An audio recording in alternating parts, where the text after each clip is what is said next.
কিন্তু এই যে অপু বাউরি এর কথা কেন বিজেপি চেপে যাচ্ছে, কেন বারবার জিনিসটার মধ্যে একটা কমিউনালিজম আনছে, এটা নারী সুরক্ষার বিষয়, সেখানে কেন বারবার জাত ধর্ম এই জিনিসগুলো বিচার্য হবে? তো তারপরে সে অপু বাউরির নামটাও কেন বলছে না? আমরা তো ফার্স্টে ভাবছিলাম শুধু হিন্দু বলে বলছে না, এখন তো মনে হচ্ছে বিজেপির কার্যকর্তা বলে। রাজ্যে তো সবচেয়ে বেশি ধর্ষণ হচ্ছে, সেখানে তো মহিলারা সবচেয়ে বেশি অসুরক্ষিত। আমরা যদি ধর্ষণের সংখ্যা দেখি, একটু যদি সংখ্যা তত্ত্ব বিচার করি, সেখানে দেখবো 1 নম্বরে আসে হচ্ছে রাজস্থান, 2 নম্বরে মধ্যপ্রদেশ, 3 নম্বরে মহারাষ্ট্র, প্রত্যেকটা কিন্তু সোকল ডাবল ইঞ্জিনের। এদের আমি জানি না এদেরকে বিজেপি কেন শেল্টার দেয়, এই ধরনের ক্রিমিনালদের নিয়ে কেন বিজেপি চলে।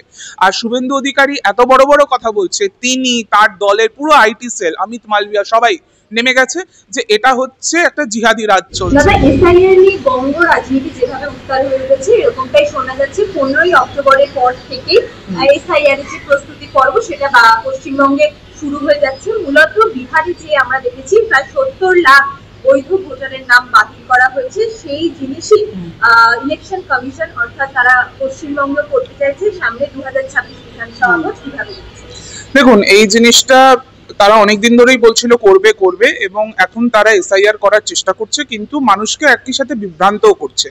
যেটা বলে আপনি শুরু করলেন যে বিহারে প্রায় 70 লক্ষ মানুষের নাম বাদ গেছিল, আপনাদের খেয়াল থাকবে যে কোর্টে কেস হওয়ার পরে যখন বলা হয়েছে যে আধার কার্ডকে একটা স্ট্যান্ডঅ্যালোন ডকুমেন্ট, একটা ভেরিফাইং ডকুমেন্ট হিসেবে অ্যালাউ করতে হবে, তারপর কিন্তু অনেক মানুষ আবার অ্যাপ্লাই করেছে এবং তারা নিজেদের ভোটাধিকার ফিরে পেয়েছে। এই লড়াইতে তৃণমূল কংগ্রেস অন্যতম শরিক ছিল, এই আইনি যে লড়াই, এবং সেটাই এখনো রয়েছে। তো সর্বমোট 12টি ডকুমেন্ট অ্যালাউ করা হয়েছে। তো 2002-তে যাদের নাম ধরুন নেই, তারা এই 12টির মধ্যে যে কোনো একটি ডকুমেন্ট দিলেই তারা কিন্তু এসআইআর এ তাদের নাম উঠবে।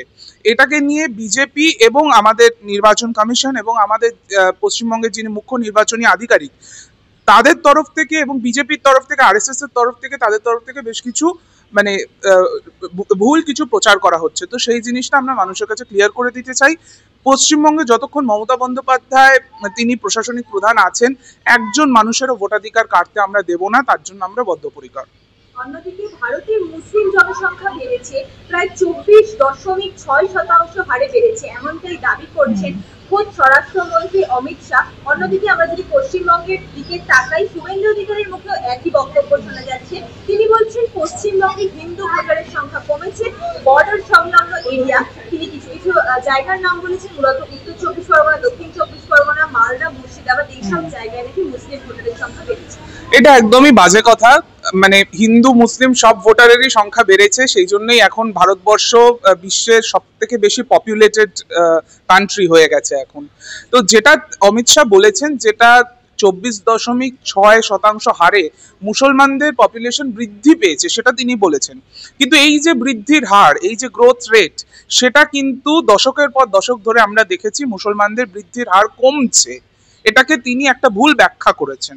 অবশ্যই মুসলমানদের বৃদ্ধির হার হিন্দুদের চেয়ে বেশি, কিন্তু হিন্দুদের সংখ্যাটাও তো মুসলমানদের 4 গুণ, সেটা তো মাথায় রাখতে হবে।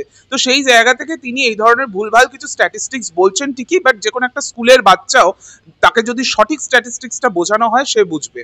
তো এটা দিয়ে মানুষের মধ্যে একটা ভীতি সঞ্চার করার চেষ্টা হচ্ছে, এই বোধহয় মুসলমানদের সংখ্যা বেড়ে গেল, মুসলমানরা আমাদের এখানে সংখ্যাগরিষ্ঠ হয়ে গেল, এই ধরনের বেশ কিছু মিথ্যাচার করছেন। একই সাথে অমিত শাহ বলেছেন যে এটা হচ্ছে শুধুমাত্র তাদের রিপ্রোডাকশনের জন্য নয়, তাদের প্রজননের জন্য হচ্ছে না, এটা হচ্ছে বাইরে থেকে অনুপ্রবেশকারী ঢুকছে। তো এতটা মানে কি বলবো, নিজেই নিজের ব্যর্থতা এইরকম ভাবে কেউ ফলাও করে বলেন, আমি এরকম মানুষ তো আগে দেখিনি। আজকে যদি ক্রস বর্ডার যদি ইনফিলট্রেশন হচ্ছে, তার জন্য দায়ী কে? বর্ডার সিকিউরিটি কার সাবজেক্ট? আমাদের নিরাপত্তা রক্ষীরা কি করছে? বিএসএফ কি করছে? বিএসএফ কাকে রিপোর্ট করে? অমিত শাহকে করে। অমিত শাহ করছেটা কি? এই প্রশ্নগুলো তার কাছে কোনো উত্তর নেই।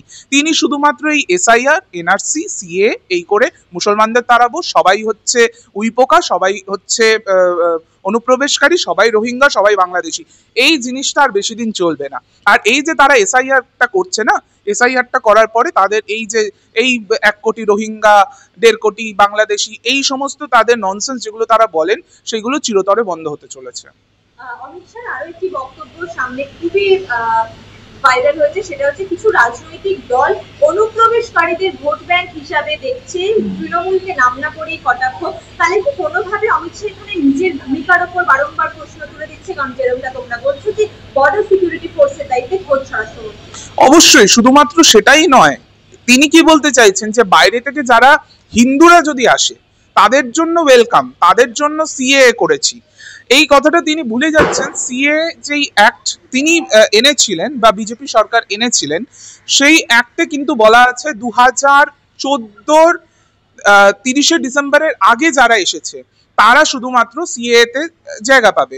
তো আজকের দিনে নতুন করে কোনো হিন্দু এলে সেও জায়গা পাবে না, বা কোনো হিন্দু যদি আজকে অনুপ্রবেশ করে সেও কিন্তু নাগরিকত্ব পাবে না। তো এই ধরনের ভুল ভাল কথাবার্তা বলে মানুষকে বিভ্রান্ত করার চেষ্টা হচ্ছে। আমরা মানুষের কাছে সরাসরি বলতে চাই, যতক্ষণ মমতা বন্দ্যোপাধ্যায় আছে তিনি আপনাদের মৌলিক অধিকার, আপনাদের ভোটাধিকারের জন্য লড়েছেন এবং লড়বেন, এবং তারই লড়াইয়ের জন্য তার দলের তরফ থেকে আমাদের সাংসদ যখন সুপ্রিম কোর্টে গেছিল তার ভিত্তিতেই কিন্তু আধার কার্ডকে 12th ভেরিফাইং ডকুমেন্ট হিসেবে সংযোজন করা হয়েছে। তো আজকের দিনে তো প্রায় সব মানুষেরই আধার কার্ড আছে, তো কোনো মানুষের ভয় পাওয়ার কিছু নেই। এই সমস্ত ভুলভাল যাই বোঝাক, তারা এগুলো করে খুব একটা লাভ হবে না। আমরা দুর্গাপুর কাণ্ডে দেখেছি, সেই দুর্গাপুর কাণ্ডের পর এবার বাংলার বিরোধী দলনেতা শুভেন্দু অধিকারী বলছে পশ্চিমবঙ্গে যোগী আদিত্যনাথের রাজ চাই, না হলে মেয়েরা সুরক্ষিত হতে পারবে। তারপরেই আমরা দেখলাম যে ত্রিপুরাতে একজন 14 মাসের একটা বাচ্চা, সেখানে সে ধর্ষিতা হলো এবং তাকে মাটিতে পুঁতে দেওয়া হয়েছে। তারপরে আমরা দেখছি উত্তরপ্রদেশে, সেখানে একজন মেয়ে, তাকে সে তার বয়ফ্রেন্ডের সাথে ছিল, তাকে 5 জন মিলে এসে ধর্ষণ করেছে। উড়িষ্যাতে ধর্ষণ হচ্ছে, সব জায়গায় হচ্ছে। তো সেই রাজ্যগুলোতে তো এই যে যোগীর মডেলে আমরা এটা কেন দেখছি যে সেখানে লখনউতে এরকম একটা মেয়ে ধর্ষিতা হচ্ছে, বা ত্রিপুরাতে কেন হচ্ছে, বা উড়িষ্যায় কেন হচ্ছে, মহারাষ্ট্রে কেন হচ্ছে?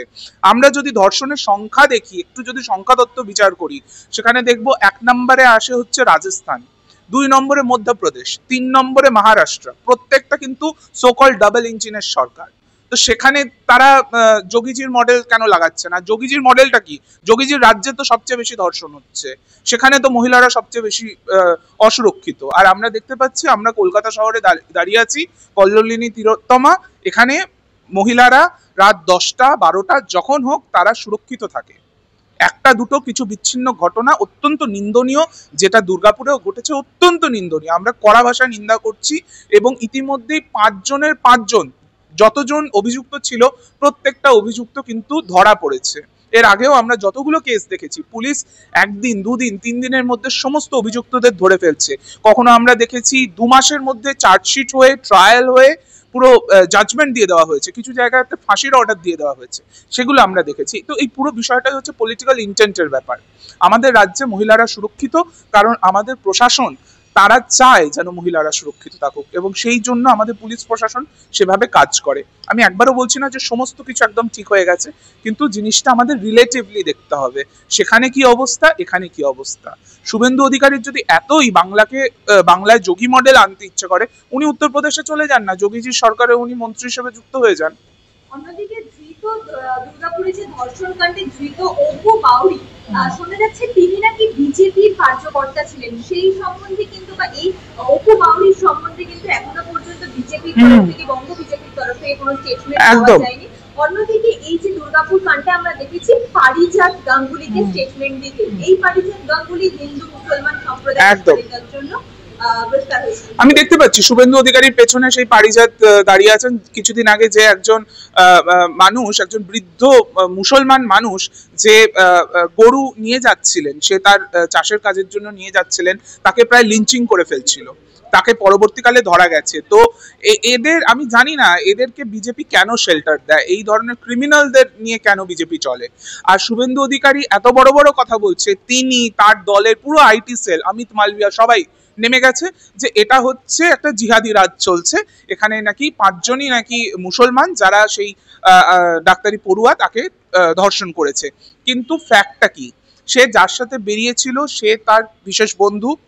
তা আমরা জানি না যে মানে আজকের দিনে যদি কেউ নিজের বন্ধুকেও না বিশ্বাস করতে পারে, তাহলে আমাদের সমাজটা কোন দিকে যাচ্ছে, তো সেটা একটা আলাদা আলোচনা। কিন্তু এই যে অপু বাউরি, এর কথা কেন বিজেপি চেপে যাচ্ছে, কেন বারবার জিনিসটার মধ্যে একটা কমিউনালিজম আনছে, এটা নারী সুরক্ষার বিষয়, সেখানে কেন বারবার জাত ধর্ম এই জিনিসগুলো বিচার্য হবে?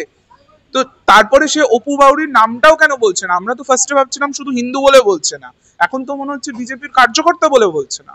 তো সে কি আদৌ বিজেপির কার্যকর্তা? এই জিনিসগুলো আমি বলবো, যেহেতু তারা শুভেন্দু অধিকারী এরকমও কিছু কথা বলছে যে কোনো একজন মানে ধর্ষণে অভিযুক্ত সে নাকি কোনো তৃণমূল নেতার ছেলে, এরকমও তার বক্তব্য এসেছে। আমি জানি না সেটাও যদি হয় সেটাও সমান নিন্দনীয়। যদি অপু বাউরি একজন বিজেপি কার্যকর্তা হয়, সে যদি ধর্ষক হয়ে থাকে, সেটা যেরকম নিন্দনীয় ওটাও সেরকম নিন্দনীয়। এখানে কে কোন দল করে, কে কোন ধর্ম থেকে বিলং করে, এটা কোনো বিচার্য বিষয় হতে পারে না। কেউ যদি ধর্ষণ করেছে তার জন্য জিরো টলারেন্স।